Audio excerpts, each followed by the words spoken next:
আজ বিকেলে আবার একটা পার্টি আসবে। রবিবার বিকেলগুলোয় আর ছুটি নেই বিদিশার।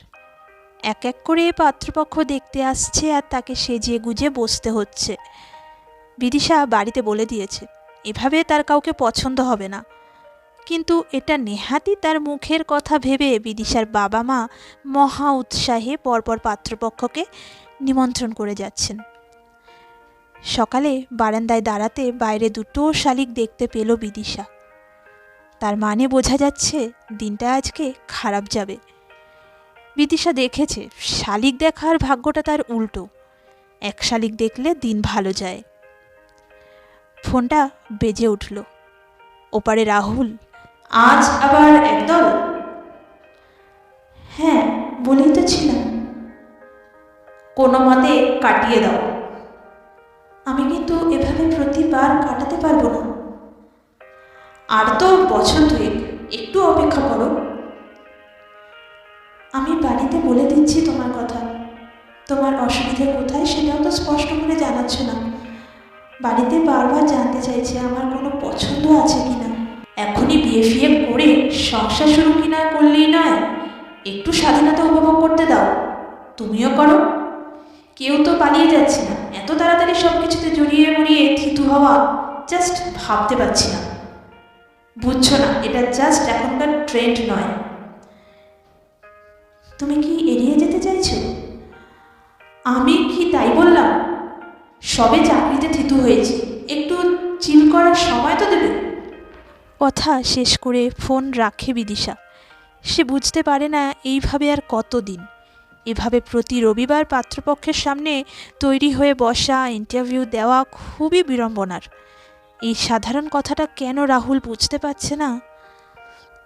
বিকেল 4:15 পাত্রপক্ষ এসে হাজির। পাত্রের মা, বাবা আর পাত্র নিজে।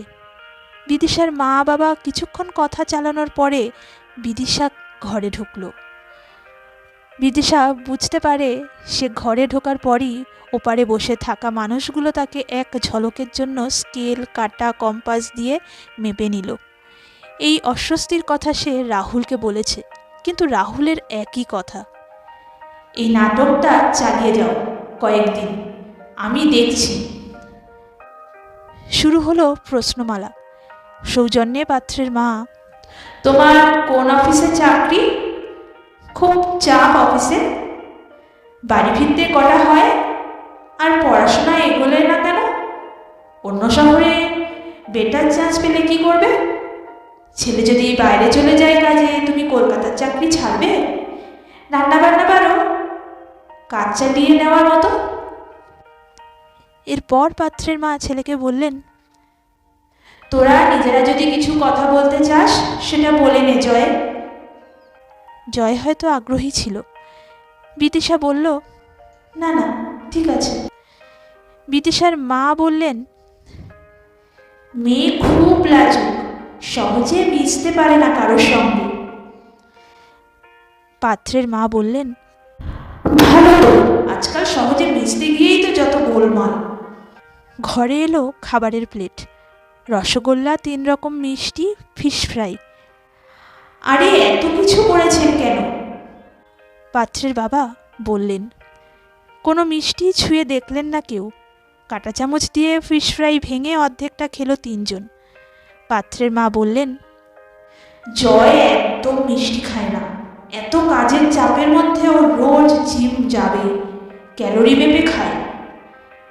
পাত্রপক্ষের কথা শেষ। বিদিশার মনে হলো পাত্রপক্ষের পছন্দ হয়েছে তাকে। বলে গেলেন, আমরা আপনাকে জানাচ্ছি খুব দ্রুত। আপনারাও আপনাদের মত জানান, ছেলেকে পছন্দ হলো কিনা। দামি গাড়ি হাঁকিয়ে চলে গেল পাত্রপক্ষ। জানা গেল আইটি সেক্টরে কাজ করে পাত্র, লাখ টাকার উপর মাস মাইনে। কলকাতায় আর বেশি দিন নেই, অন্য শহরে বদলি হতে চলেছে। তার আগে মা বাবা ছেলের বিয়ে দিয়ে দিতে চান। বিদিশার মা বললেন, বেশ এস্টাবলিশড ছেলে, মনে হলো তোকে পছন্দ হয়েছে। তোর কি মত? বিদিশা হেসে বলল, যতই এস্টাবলিশড হোক না কেন, রিজেক্ট রিজেক্ট রিজেক্ট। মেয়ের কথা শুনে রেগে মেগে মা ঘর থেকে চলে গেলেন। বিদিশা রাহুলকে ফোন করলো। রাহুল, ছেলেটা কিন্তু ভালো চাকরি করে, ওদের আমাকে পছন্দ হয়েছে বলেই মনে হলো। আমার মা বাবারও ওদের পছন্দ হয়েছে মনে হচ্ছে। তোমাকে যে কোনো লোকেরই পছন্দ হবে, তা বলে কি বিয়ে করে নিতে হবে? কাটিয়ে দাও। কতদিন কাটাবো? আমার খুব অস্বস্তি হয়। আরে তুমি এই বিষয়টাকে এত সিরিয়াসলি নিচ্ছ কেন? সিরিয়াসলি নেব না? আমাকে বারবার সেজে গুজে বসতে হচ্ছে, আর তুমি কিছু উদ্যোগ করছো না। একটু অভিনয় না হয় করলে। ফোন রেখে দেয় বিদিশা। ফের রবিবার। পাত্রপক্ষ হাজির হলো বিকেল 4:30 নাগাদ। বেশিরভাগ সময়ে পাত্রের মায়েরাই প্রশ্ন করে। মায়েদের প্রশ্নগুলোর মধ্যে বেশ পরখ করে নেওয়া ভাব থাকে, তবে অনেক প্রশ্নই কমন পড়ে। এদিন যেমন ফের কমন পড়ল কিছু প্রশ্ন, আনকমনও পড়ল। চাকরির বাইরে কি হবি? অবসর সময় কি ভালো লাগে? বিদিশা বলল, অবসর সময় মোবাইল ঘাটাই হবে। ফেসবুক, হোয়াটসঅ্যাপ, মোবাইলে ছোট ছোট রিল দেখতে খুব ভালো লাগে। বোধহয় খুব একটা খুশি হলেন না পাত্রের মা। জিজ্ঞেস করলেন, রান্না বান্না পারো কিছু? বিদিশা ঘাড় নেড়ে বলল, পারি, তবে রোজকার ভাত ডাল ভালো পারি না। এক্সপেরিমেন্টাল রান্না ভালোবাসি। টিফিনে অফিসের বন্ধুদের জন্য নতুন নতুন আইটেম করে নিয়ে যাই মাঝে মধ্যে। ওরা হামলে পড়ে খায়, বেশ প্রশংসাও করে। বিদিশা রান্না করতে পারে জানতে পেরেও বোধহয় অফিসের বন্ধুদের জন্য টিফিন নিয়ে যাওয়াটা পছন্দ হলো না পাত্রের মায়ের। তোমরা একটু আলাদা করে কথা বলবে নাকি? পাত্রের মায়ের প্রশ্ন। মনে হলো ছেলে কথা বলতে উৎসাহী।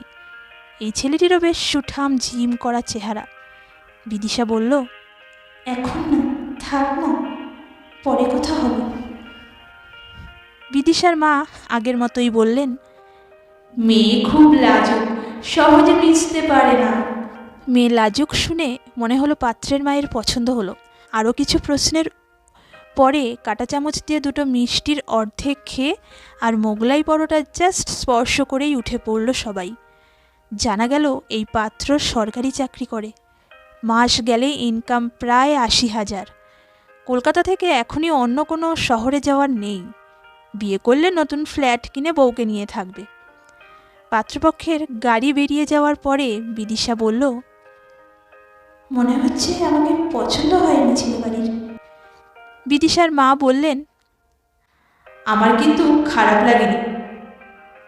বিদিশা হেসে বলে, ধুর, reject reject reject. Bidisha phone করে রাহুলকে।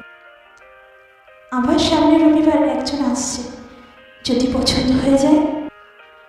রাহুল হাসতে হাসতে বলে, বিয়ে করে নাও তাকে, আমি প্রেমিক হয়ে ঘুরে বেড়াবো রাস্তায়।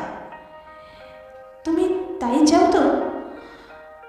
তুমি এত সিরিয়াস হচ্ছ কেন? তোমাকে তো এখনই বউ হিসেবে দেখতে পাচ্ছি না, বরং বান্ধবী হিসেবে দেখতে পাচ্ছি বেশি। কথাটা ভালো লাগে না বিদিশার। ফোন কেটে দেয়। ফের এগিয়ে আসে রবিবার। এই পাত্রপক্ষের সন্ধ্যা 6টা নাগাদ আসার কথা, চলে এলো 6:45। এবার প্রশ্ন শুরু করলেন পাত্রের বাবা। তুমি গান জানো? গান ছেড়ে দিলে কেন? তোমার গলায় যেটুকু শুনলাম তাতে তো বেশ মিষ্টি লাগলো।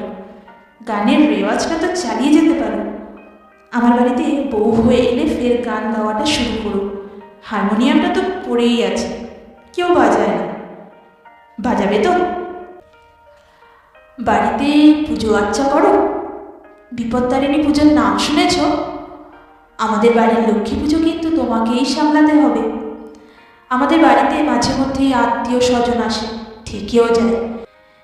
তখন বাড়িতে অনেক লোক হয়ে যায়, ঘর শেয়ার করে থাকতে হয়। তুমি এগুলো অ্যাডজাস্ট করতে পারবে তো?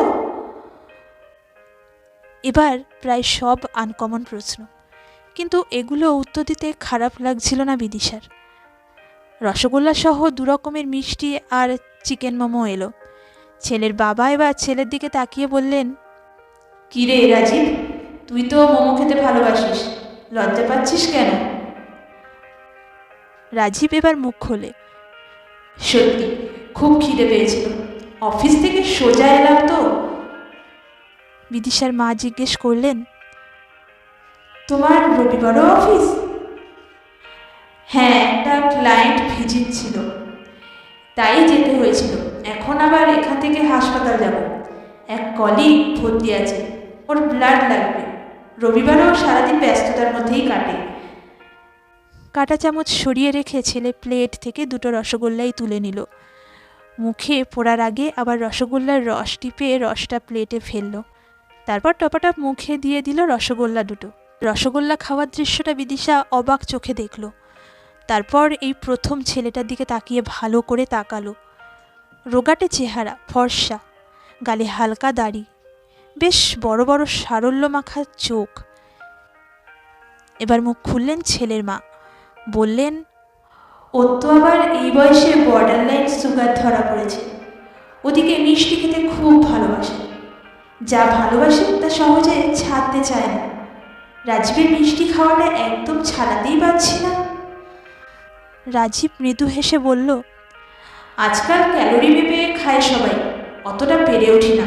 যোগব্যায়াম করি, নিয়ম করে উচ্ছে করলা খাই, রোজ সকালে নিম পাতার রস, মেথি ভেজানো জল। মিষ্টির জন্যই নানা কাউন্টারের আয়োজন। পাত্রপক্ষ যাওয়ার পরে হাসির রোল উঠল বিদিশার মা বাবার মধ্যে। বিদিশার বাবা বললেন, কোথা থেকে এলেন এরা? প্রোফাইল দেখে তো ভালোই লেগেছে।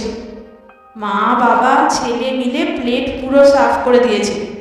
বিদিশার মা বললেন, মোমোটা আরো 2 প্লেট আনলে ভালো হতো, মোমোর স্যুপটাও শেষ করে দিয়েছে। ছেলের বাড়ি কি কোনো আদব কায়দা জানে না?